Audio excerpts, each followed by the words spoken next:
So you might be trying to figure out what the differences are between the iPhone upgrade program and the iPhone trade-in program. Now, these two things are a little bit different than one another, but they both kind of give you the same type of thing. They will give you almost like a discount in a way, whether you trade in your iPhone or if you upgrade your iPhone. Now, to give you some perspective, the trade-in program is pretty easy to understand. Essentially, if you're buying a new iPhone, let's say you're buying a new, iPhone 15. Well, if you have an iPhone 12 or iPhone 13, you can go ahead and trade in your older iPhone into Apple and basically get a little bit of a discount in order to buy that device. Now, these prices range all the time, and sometimes they'll change sometimes they'll go up, sometimes they'll go down. It's kind of random. But most of the time, it's significantly cheaper and less money when you trade in your iPhone versus if you were to sell it in the, used market. Just keep that in mind. But we're not really talking about that. In this case, if you were to trade in your iPhone, let's say an iPhone 12 or 13, you are going to be getting a discount on your iPhone 15. Now, the iPhone upgrade program is very different than this. Essentially, what the iPhone upgrade program is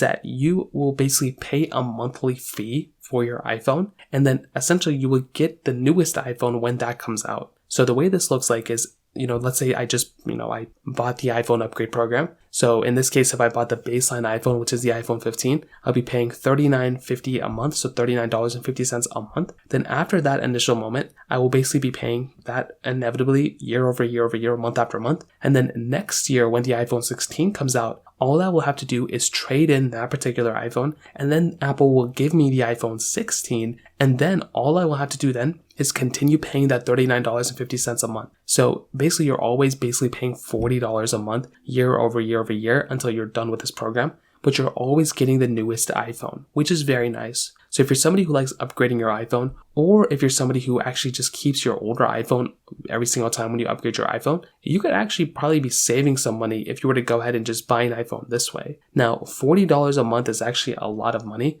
and I will probably tell you a majority of people probably don't need to upgrade your iPhone every year. If you're buying the iPhone 15, this iPhone's going to last you for so long that there really isn't a big point of using and getting the Apple upgrade program. You might as well just go ahead, buy this iPhone when it first comes out, use it for like 2 or 3 years, and then sell it for like $300 to $400 when you're done with it.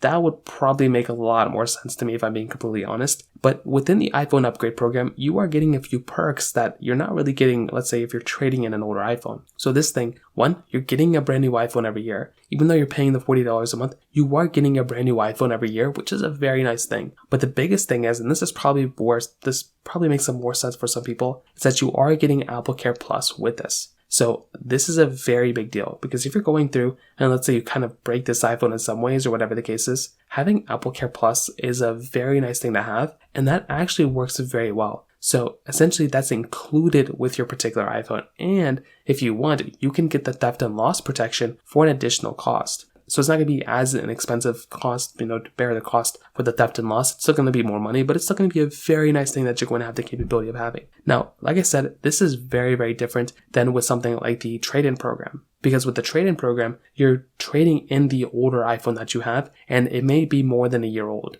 By the time you trade in your particular iPhone on the upgrade program, it's probably a year old, maybe less. With the iPhone, in the other case, with the other, situation, trade-in, you're not really, getting the latest iPhone every year. You could be getting the latest iPhone every year if you trade in your iPhone every year, but at that point, you might just go for the upgrade program. That might make more sense. Now, this doesn't make too much sense for me for the basic iPhone. I still think it would be probably cheaper for the most part if you were to just go through and just buy the iPhone, like let's say the iPhone 15, in the brand new market, and just keep it for 2 years, 3 years, and then trade it in after. I don't see why you would need the latest iPhone every single year unless there's a reason for it. The average person out there is probably going to be perfectly fine if you were to go ahead and buy something like the iPhone 15 and use it for a couple of years. Apple hasn't really been changing their iPhones too much, and even like with an iPhone 13 to the iPhone 15, like that's like a 2-year difference. There's been some things that have changed, but it's not really been that big of a difference. Even with the iPhone 15 Pro, $50 a month for that, that's $600 a year. And then after 2 years, that's $1,200. After 3 years, that's $1,800. Like, you spent more money on that iPhone. If you were to it would have been cheaper just to buy that iPhone and use it for 3 years. I know you're getting the newest iPhone every year, but like I said, I don't really think the average person needs to get the latest iPhone every single year. So personally for me, that's kind of how I look at it. I don't really think you should be, upgrading your iPhone every year, to be honest, for the average person. But between the two, I would rather just buy my iPhone, use it for a couple of years, and then trade it in after. But the upgrade program is nice because you do get Apple Care Plus included. So that pretty much covers it up there. If you have any other thoughts or questions, let me know in the comment section below. Hit the like button, that will mean so much, but definitely hit that subscribe button. More importantly than everything else, I love every single one of you guys. Hopefully I'll catch you guys in the next video. Peace out till then.